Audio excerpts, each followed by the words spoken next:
And back to our breaking news. Grief and mourning in the city of Edmonton after 2 officers were killed in the line of duty. These 2 members died in service and protection of our community. And their lives and sacrifice will not be forgotten. We now know the identities of the officers. Constable Travis Jordan was 35. He worked with the Edmonton Police Service for 8.5 years. Constable Brett Ryan was 30 years old, and he had 5.5 years of service. They were shot just before 1 a.m. while responding to a family dispute in a neighborhood in northwest Edmonton. And we can now tell you that the suspect is a 16-year-old boy. He is believed to have died from a self-inflicted gunshot wound.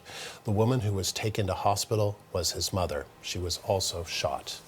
And the CBC's Natalie Collada is tracking the story for us and has more on these latest details that we're just learning moments ago. So Natalie, what more can you tell us? That's right, Andrew. As you just mentioned, police say the suspect in this case was a 16-year-old boy. The woman injured inside the apartment who was taken to hospital, police say was his mother. She was also shot.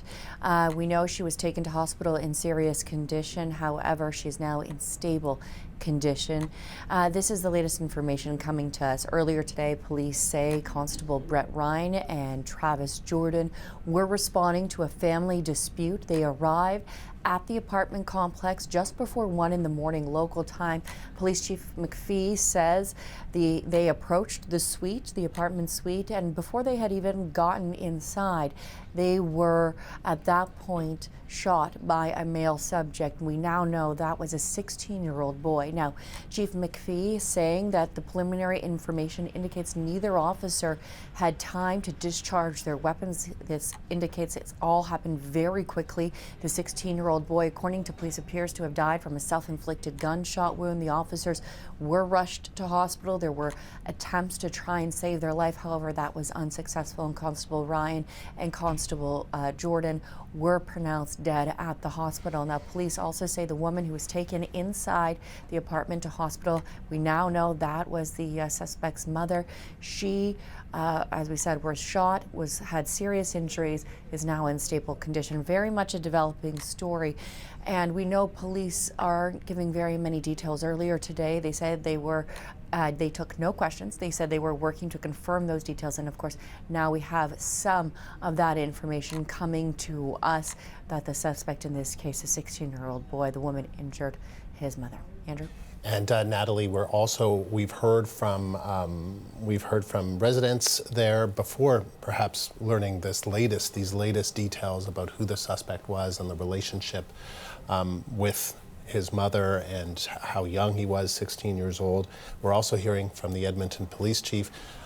And as you said, the officers didn't have time to fire their weapons. So could this be described as an ambush? So that's sort of what seems to be indicated for sure. That's something that experts are telling us. It's something they say we don't often see in this country, here in Canada. But some criminologists are looking at this situation, just given how fast this all unfolded.